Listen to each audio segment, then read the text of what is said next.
I am going to talk about the P2P, but just firstly, I want to talk about, just take 5 minutes and talk about an exciting new project that we have got underway around improving our knowledge around farm systems and knowledge. So you'll need to swap that prezzo over. Thanks, Alex. And I'll just invite, we've contracted a project manager to work on this project. So it is around building our bench strength around farm systems knowledge.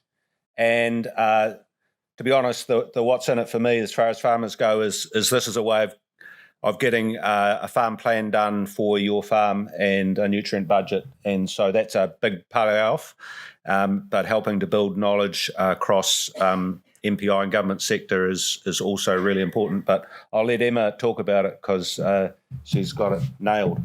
Hi everyone, sorry I have been bugging a lot of you about this over the last couple of days. My name's Emma Buchanan. I'm a farm planner based in Hawke's Bay, but we're currently managing the Natural Knowledge Project. So this is coming out of MPI funding. They've got a boatload of money that they're spending to try to get an understanding of what's happening out there on farms and data around financial performance and environmental performance. So they've given DINZ a bunch of this money, including and as well as beef and lamb and FAR and various other industry bodies. So what we have is just over $1 million to go around the country and get somewhere between 150 and 200 deer farmers with an environmental plan and a nutrient budget and overseer. So this is your chance if you would like a freebie. It costs you your time and sharing a bit of your financial information, which you probably wouldn't normally share with your environmental consultant. But the output is that we give it to MPI in the form of an anonymised data set. So they get a summary of the data and DINZ gets to keep all the gory data. But it's completely anonymised when it goes to MPI. So you're pretty safe then. They're not going to find out anything dodgy. And we're being really, really careful about the data we give them so that they can't make great big assumptions. All deer farmers do blah, blah, blah. We want to tell a really good story. So deer farmers in general are a lot further down the track on this environmental stuff than most farmers, and we really want to sheet that home to MPI. So the benefits to farmers who participate, you save quite a few $1,000s getting that farm plan and nutrient budget done. It's pretty safe because we're all deer people. We're not going to come in there and cause any trouble. So it's pretty low risk, gentle introduction to the process. If you've already done one, we could come in and update it for you or just pull the data out of the one you've already got. And you also get your greenhouse gas numbers. Yay. The benefits to DINZ is they get a good data set. So, data is going to be really powerful. It keeps coming up in all these conversations. So being able to prove a lot of what you're doing out there and back up the stuff Lindsay's doing on the policy front would be really good. We're going to use the consultants you're already using, so people you're familiar with, and get a bit more of that deer knowledge out there and ultimately end up with more farms with an environmental plan and their greenhouse gas numbers. Unfortunately, we can't afford to do all deer farms at this stage. We do have some funding that Phil will talk about for the P2P, so we'll try to stretch things as far as we can and get as many done as we can with the money we've got available. The rules are changing and we're not going to worry too much about that. It's a best efforts kind of thing. You'll get there or thereabouts once the new rules come in. So this is the breakdown of farms that we want across the country. Predominantly South Island, where I don't live. So it would be great if you guys could volunteer yourselves and your friends. And also if you know people who really are not into this, if they're really anti, I'd still really like to talk to them because this data set has the risk of being overly representing the worried well, those of us who are already a bit into it already. But there's a lot of value in capturing those people who are a bit angry. So I'd love to talk to them if you can find them. Basically, help us find some farms. There'll be more to come on that, and hopefully we can get that rolling. But back to passion to profit, And I'm talking here in my bit about the market-led, the farm-facing parts of it. As you'll know, there's a key part of it, which is the marketing and the industry assurance, which Nick had and the suppliers talked about this morning. So it's a great opportunity. And I don't just want to keep introducing people so you don't have to hear me talk, but part of this group is being made sure that we're well steered, well advised. And I was just going to get Mandy just to give a very brief update on changes at the advisory group level, because we've had a few changes, including at chair. So a couple of minutes, Mandy, go for it. We've got the P2P program that we've been running for the last number of years, and we're transitioning to P2P2 in the process of doing that, a working name. Now, we've had an excellent team. Some of those team members have been here since inception of the whole program, which is around 7 years or so. And what we do within the P2P advisory group is we take the time to pass the baton, because it's really important to ensure that the new members across the whole program, and there's quite a few parts of that program that we want them to be really down into the detail of, and also to ensure that we've got comfort in asking hard, robust questions around that table. We have support from the DINZ board to be a thought leadership group. So as the new members come in, we have a crossover of 2 to 3 meetings so that they really are comfortable in delving deep. Change is a constant, and we've got to be really cognizant of this as we go forward to the next phase of the program. So the changes in the team in the last year: Gavin Sheath has been replaced by Mark Payne. Mark Payne's a farm system and practice change expert. Andy McFarlane was stepped down at the end of last year and has been replaced by Wayne Allen, who is here, farm advisor. Paddy is due to step down next. I think we've had two to three meetings of crossover with Tony Plunkett from Lake Coleridge Station. And these 3 men have been a really core part of the P2P. So it's a huge thanks to them for many robust discussions, for having the approach that we can always do better, and in particular taking a really long-term view across all aspects of the program. Other members, Gavin Hickey from First Light, Karen Middleburg has just joined as part of the DFA, and Ian Walker sits on as an observer as the chairman of DINZ.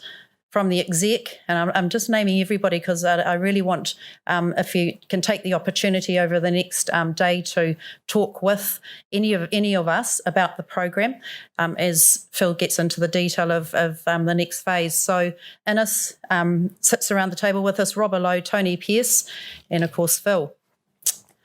Finally, I just want to introduce Mark as the new chair. He's not here today, but I stood down as effective as from last meeting. I'm going to be sitting around the P2P table for another year as part of my handover. We're really fortunate to have Mark take the lead.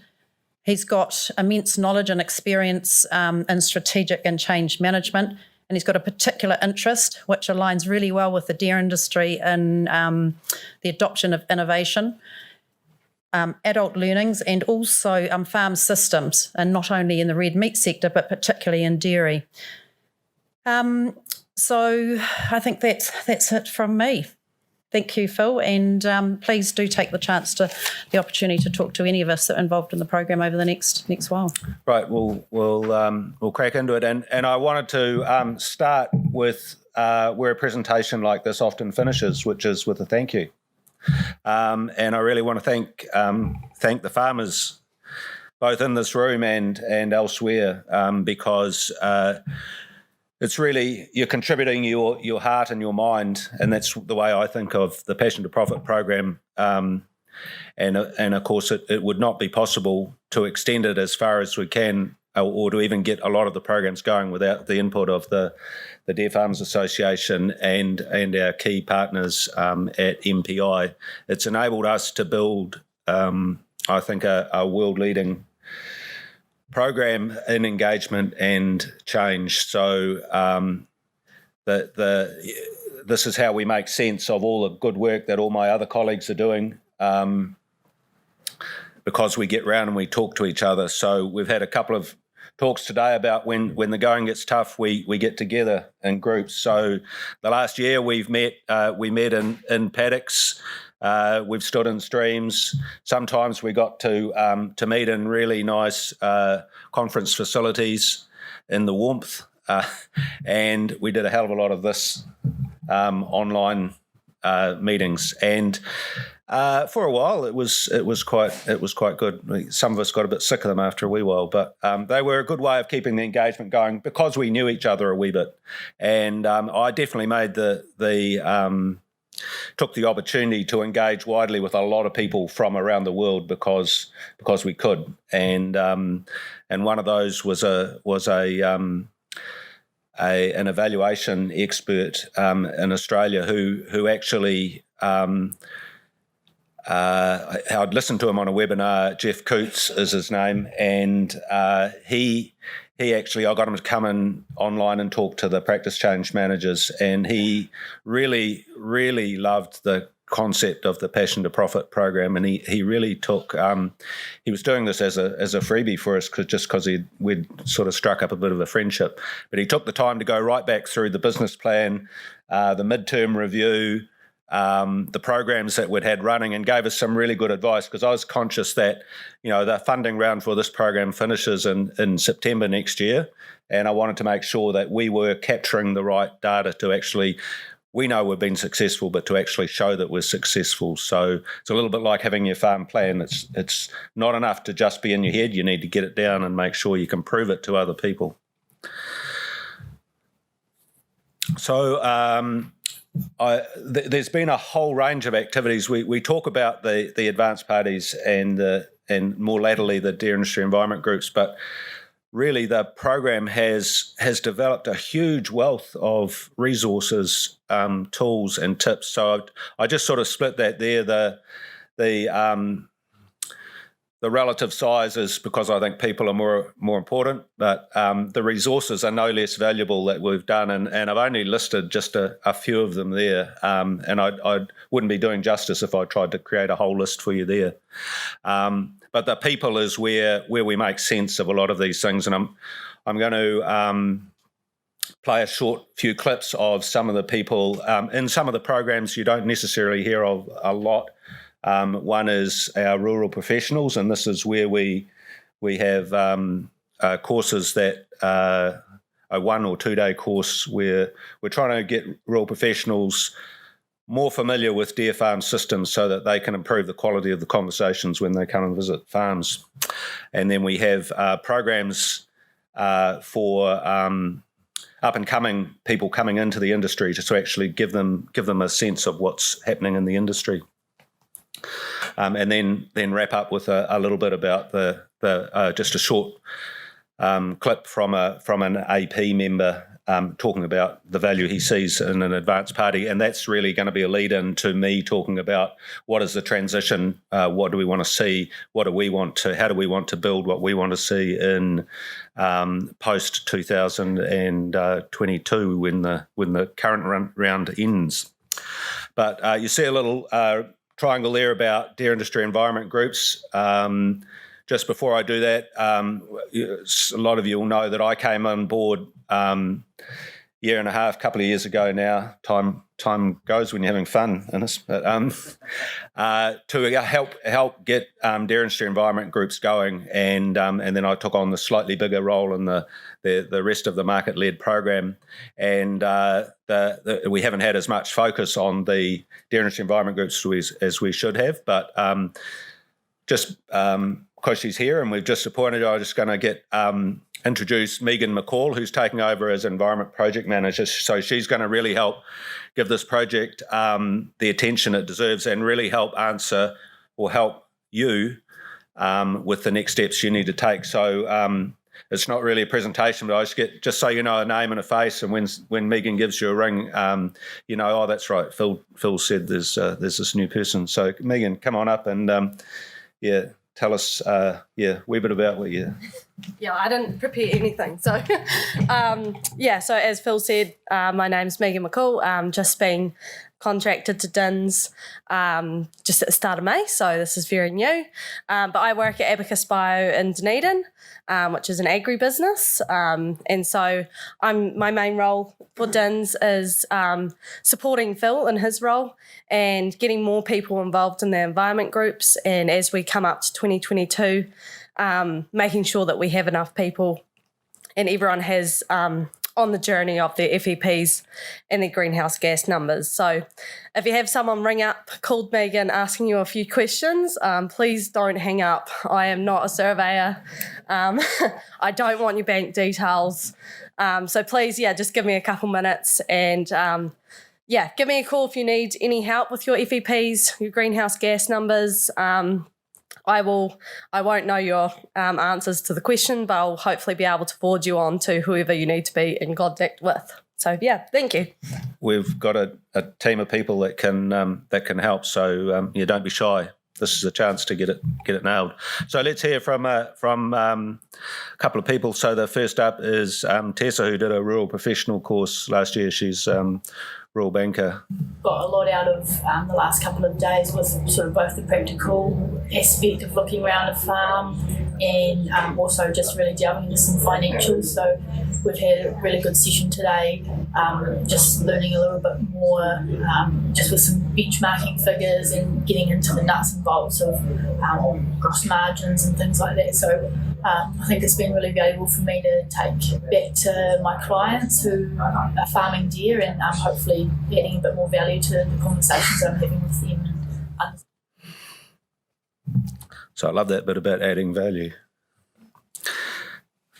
So next up is Renee, who was on a future deer farmer experience tour last year, and this is a visit to Hawke's Bay. I found it very interesting to see deer farmed in different sort of environments and different sort of terrain. Like we're quite flat and more gentle rolling hill down in Timaru, so it's been really interesting there. Overall, just the positive attitude coming out of COVID and the drought of these farmers up here has been really encouraging and positive for the future. Them being able to be proactive and reading their environment, that's really something I've learned as well. So it's been great, and thank you for the opportunity. And finally, Stu Stokes, farmer who probably needs not much introduction to some of you, but a deer farmer up in Canterbury. I'm a huge supporter of the Advance Party. I've been in one for a number of years now. I think the camaraderie and the common problems that we all work together to cure, I think, is a great strength. I think for our mental well-being and that, I hope they carry on and get stronger as we go. Which is a great segue into where to from here. And I think, I don't underestimate that support and mental wellness aspect to it, because probably 7 years ago we didn't set out with that in mind, but it's been a great unintended and positive consequence. So what do we want to do now to transition into something that's even bigger, better and more valuable for us? So those of you who have worked with me a little bit know that one of my mantras is find what's working well and do more of it. Because if you keep building the positive pie, it's not happy clappy. It just means that you are starting from a positive frame. So, and if you've done it well and you've done it once before, it means you can solve any problem. So these are just a couple of key thoughts I'm taking into how we talk about designing what we want. And so just the act of asking the question starts the change. So if you ask that question about where you want to be, it's looking forward already, and that's where your mind starts to go. And really a core question for me is what is our purpose, and more particularly, what is our purpose for a P2P program? If the P2P program was a job and we were going to hire it, what do we want to hire it to do? We don't want to go hiring a P2P because there's a bit of funding out there, so let's go and craft a program that's that. It should be what we want for our industry. And last week I was at the Tipu Boma conference, which is an ag conference in Christchurch, and there was an interview there with Paul Polman, who just stepped down last year or the end of 2019 as CEO of Unilever. And he's been a hero of mine for a while because he talks about business and he talks about sustainability. So he doesn't separate the two. And over the 10 years that he was in Unilever, he doubled the value of that company while introducing a whole lot of sustainability goals there. So he had, and he talks a lot about purpose-driven leadership. And there's lots of interviews with him, but there's an interview on there where he talks about what is our opportunity and our purpose, not as New Zealand ag, not necessarily dairy farmers. So what we are looking at is really what are the questions. So we sort of start with what's gone really well, and this is the program we're going through now. So you may know we've had separate theme groups looking at specific tools and resources that farmers need around feeding and improved breeding, animal health, environment. And we're going through at the moment asking those groups and asking farmers, what are our proudest achievements? What do you think of all the tools that you developed, whether it was a growth chart or a BV proof or an animal health booklet? What are you most proud of? And so, and then how do we build on those? So you sort of ask those sort of questions. These are just examples of questions, but it's really what are our strengths here? And then it's what are our stakeholders asking for? We're stakeholders, our other farmer colleagues are stakeholders, but so is society and so are our customers. What are they asking for? We heard on a couple of the clips that Nick showed this morning, customers saying, yeah, we're getting asked about the welfare, the environment, the people on your farms as well as the products. So they're not looking at it as something they've just bought in a supermarket. They're looking at the whole package that makes it up. And so how can we frame what we think as challenges? How can we reframe those as opportunities and build on those?